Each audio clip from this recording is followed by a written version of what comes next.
رحمۃ اللہ جی میرے پیارے بھائی، آپ نے علی مرزا کی یہ وائس بھیجی ہے۔ سب سے پہلے علی مرزا کو پہچانیے۔ یہ ہاتھ چھوڑ کر نماز پڑھنے کے متعلق اس کی وائس ہے۔ سب سے پہلے تو علی مرزا کو پہچانیے کہ علی مرزا کیا ہے۔ علی مرزا ایک مردود الاعمال شخص ہے، نیم رافضی ہے، اور حضرات صحابہ کرام رضوان اللہ علیہم اجمعین پر بھونکنے والا ہے۔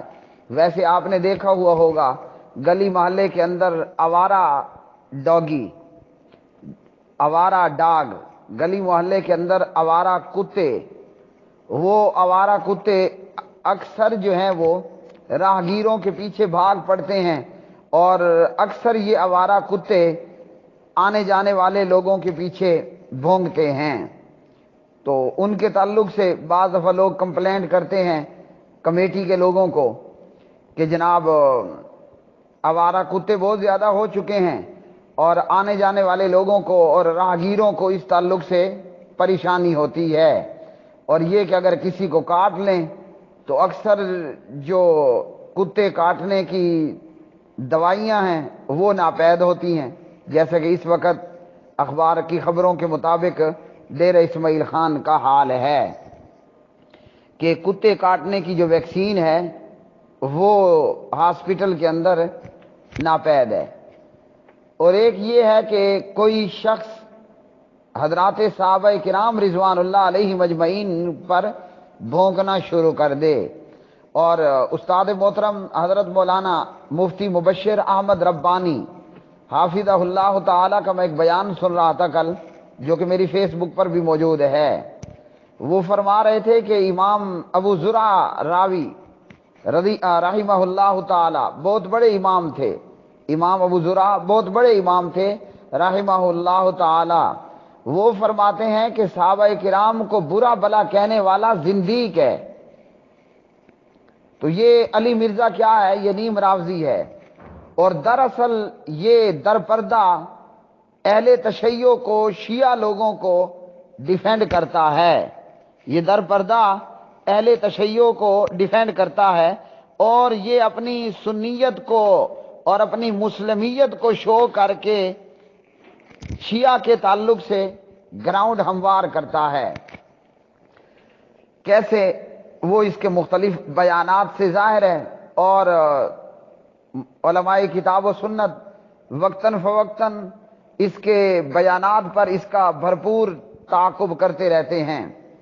جیسا کہ استاد محترم مفتی مبشر احمد ربانی صاحب حافظہ اللہ، اور ہمارے ایک اور بھائی ہیں نور پوری صاحب حافظہ اللہ تعالی، اور اس علی مرزا کے تعلق سے اس نے حضرت معاویہ رضی اللہ تعالی عنہ کے خلاف جو کچھ کہا یا کہتا رہتا ہے، یا امام ابن تیمیہ رحمۃ اللہ علیہ اہل سنت کے بہت بڑے امام ہیں، لیکن وہ جیسے کہا نا کہ آوارہ ڈاگی آنے جانے والے راہگیروں کے اوپر بھاگتے ہیں اور بھونکتے ہیں، تو اس شخص کا کام ہے صحابہ کرام رضوان اللہ علیہ مجمعین پر بھونکنا اور زبان درازیاں کرنا۔ ویسے یاد رکھیے بریکٹ میں یہ بات، بریکٹ کے اندر اس کو یاد رکھیے گا کہ آسمان پہ، اور سبحان اللہ، آسمان پہ چمکتے ہوئے تاروں کے اوپر بھونکنا یہ کیا ہے؟ یا تھوکنا، تو یہ اپنے ہی منہ پر تھوکنا ہے۔ جو محمد الرسول اللہ صلی اللہ علیہ وسلم کے کسی بھی صحابی کے اوپر انگلی اٹھاتا ہے، اعتراض کرتا ہے، زبان درازی کرتا ہے، بھونکتا ہے، تھوکنے کی کوشش کرتا ہے، دراصل وہ اپنے ہی منہ پہ تھوکنے والا ہے۔ بس اس کی مثال کہ کوئی شخص پریشان ہو کر چمکتی رات میں، دمکتی رات میں ستاروں کے اوپر تھوکنا شروع کر دے تو وہ تھوک اسی کے اپنے منہ پر آئے گا۔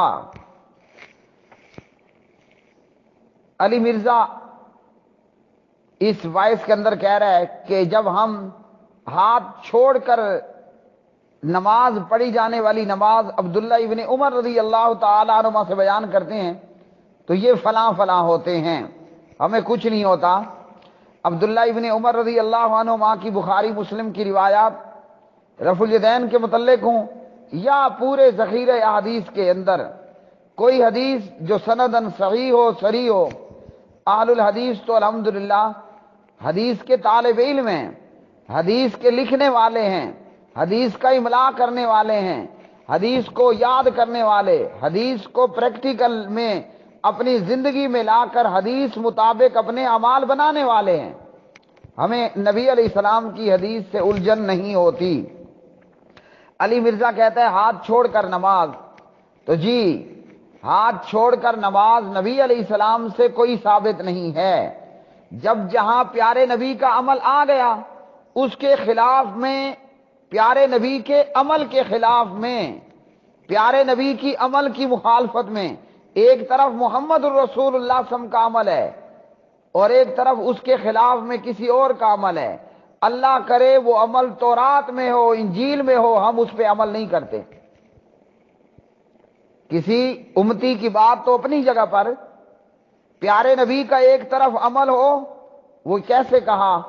مصور کھینچ نقشہ، مصور کھینچ نقشہ جس میں اتنی صفائی ہو، ادھر فرمانے محمد ہو ادھر گردن جھکائی ہو، صلی اللہ علیہ وسلم کی محمد سے وفا تو نے تو ہم تیرے ہیں، کی محمد سے وفا تو نے تو ہم تیرے ہیں، یہ جہاں چیز ہے کیا جنت اور حوران جنت تیرے ہیں۔ تو یہ ہے اہل الحدیث کا اصول۔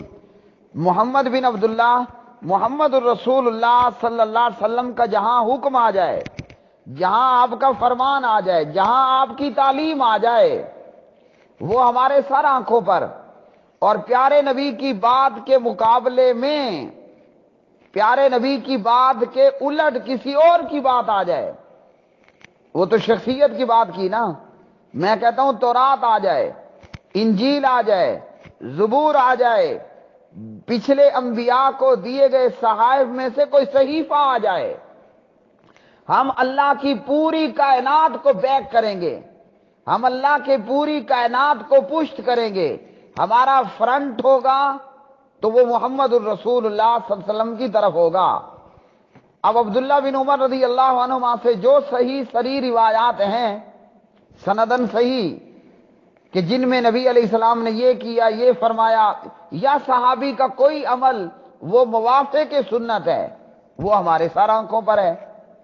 ہاتھ چھوڑ کر نماز پڑھنا نبی علیہ السلام سے ثابت نہیں ہے، بلکہ حکم موجود ہے۔ وہ حکم کیا ہے؟ عن سہل بن سعد، عن سہل بن سعد رضی اللہ تعالی عنہ، کان الناس یؤمرون ان یضع الرجل یدہ الیمنی علی ذراعہ الیسری فی الصلاۃ، رواہ البخاری۔ یہ صحیح بخاری میں صحابی رسول حضرت سہل بن سعد رضی اللہ تعالی عنہ فرماتے ہیں، کان الناس یؤمرون، سنو بندے دیو پترو، لوگوں کو حکم دیا جاتا تھا۔ کیا حکم دیا جاتا تھا؟ کہ آدمی اپنا دایاں ہاتھ اپنے بائیں ہاتھ کی ذراع پر، کلائی پر رکھے۔ کہاں؟ نماز میں۔ تو یہ تو ہاتھ باندھنے کا حکم ہے نبی علیہ الصلوۃ والسلام کی طرف سے۔ اب حکم کس کا چلتا تھا مدینے میں؟ کس کی بات مانی جاتی تھی؟ شریعت میں کس کی تعلیم حکم کا درجہ رکھتی ہے؟ کان الناس یؤمرون، یہ حکم کہاں سے تھا؟ یہ دربار نبوی سے تھا، کہ لوگوں کو حکم ہوتا تھا نماز میں دایاں ہاتھ بائیں ہاتھ کی کلائی پر رکھو۔ تو یہ ہاتھ باندھنے کا حکم ہوا کہ ہاتھ چھوڑنے کا حکم ہوا؟ یہ تھی بخاری۔ اور اسی طرح سنن نسائی کے اندر نبی علیہ الصلوۃ والسلام جب بھی نماز پڑھتے، آپ صلی اللہ علیہ وسلم بحالت قیام ہاتھ باندھ لیتے۔ تو آپ کا عمل کیا ہے؟ ہاتھ باندھنا۔ اور دربار نبوی سے حکم کیا ہے؟ ہاتھ باندھنا۔ تو اس لیے جب یہ ہوا کہ پیارے نبی نے ہاتھ باندھے اور ہاتھ باندھنے کا مسلمانوں کو حکم دیا گیا، اب میں کہتا ہوں اس کے خلاف میں آپ تورات لے آؤ، میں نہیں مانتا۔ آپ نے ہاتھ باندھے اور مسلمانوں کو مسجد نبوی کے، مسجد قباء کے لوگوں کو کیا حکم ہوا؟ نماز میں ہاتھ باندھو۔ آپ تورات لے آؤ، میں تورات نہیں مانتا۔ تورات کے اس حکم کو جو نبی کی تعلیم کے خلاف ہے نہیں مانتا۔ آپ زبور لے آؤ، ہم نہیں مانتے۔ آپ صحائف میں سے کوئی صحیفہ لے آؤ، ہم نہیں مانتے۔ محمد الرسول اللہ صلی اللہ علیہ وسلم کی بات کے خلاف میں جناب آدم علیہ السلام کا فرمان لے کر آؤ، میں نہیں مانتا۔ اس پر عمل کرنا میں نہیں مانتا۔ موسیٰ علیہ السلام کا کلام لے کر آؤ، اس پر عمل کرنا میں نہیں مانتا۔ جب میں وہ نہیں مانتا تو میں یہ ماننے لگ جاؤں گا۔ تو اس لیے یہ اصل کیا ہے؟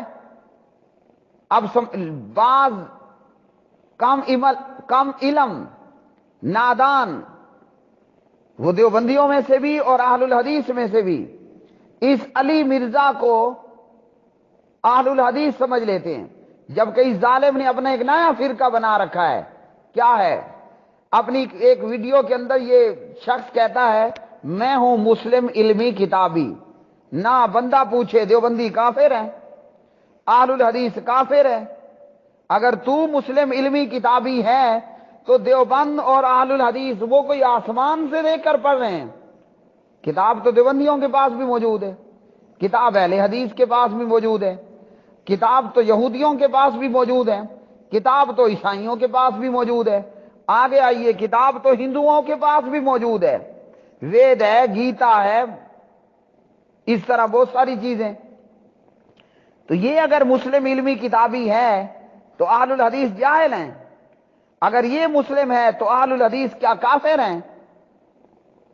یہ ہے مسلم علمی کتابی۔ وہ ایک جماعت المسلمین تو آپ نے سنی تھی نا، وہ جاہل بندہ جب سرکاری نوکری سے ریٹائرڈ ہوا تو لگا سب کو کافرین کافرین بولنے۔ یہ بھی اسی راہ پہ چلنے والا، یہ اور اسحاق جال والا پرلے درجے کے گمراہ ہیں، پرلے درجے کے گمراہ ہیں۔ ایک مر گیا ہے، ایک ابھی زندہ بیٹھا ہے۔ تو یہ اہل حدیث نہیں ہے، یہ اپنی زبان سے کہتا ہے میں ہوں مسلم علمی کتابی۔ اور کتابیں بھی کون سی؟ اپنی ٹیبل پر اردو کتابیں ہی رکھی ہوئی ہوتی ہیں، مطلب اس کو عربی سے بھی ناواقفیت ہے۔ یہ اردو سے رٹے لگا لگا کے کام کرتا ہے۔ جب صحابہ کرام پر اعتراضات کی بہچار اور اس مردود کے ایک بیان میں کہ میں امام ابن تیمیہ رحمۃ اللہ علیہ کو عدالت اور کٹہرے میں لے کر آتا، جس کے حالت یہ ہو کہ وہ خود اردو کتابوں ہی کا محتاج ہو، صحابہ پر طعن و تشریح کرنے والا ہو، ائمہ دین کو گھسیٹ کر نعوذ باللہ کٹہرے اور عدالت میں لانے کے دعوے کرنے والا ہو، اور جا کر خمینی اینڈ کمپنی کو ڈیفینڈ کرنے والا ہو، اس ظالم اور نامراد کو اہل حدیث سمجھ لینا یہ قطعاً درست نہیں ہے۔ اس کا ایک نیا فرقہ ہے میں ہوں مسلم علمی کتابی۔ اللہ تعالیٰ ان داعش، ان ٹی ٹی پی، ان اسحاق جال، ان علی مرزا جیسے فتنوں سے امت کی حفاظت فرمائے، اور پاک پروردگار ہمیں صحابہ کرام رضوان اللہ علیہ مجمعین کے گن گانے، گیت گانے اور علماء حقہ، علماء کتاب و سنت کی پیروی کرنے کی توفیق عطا فرمائے۔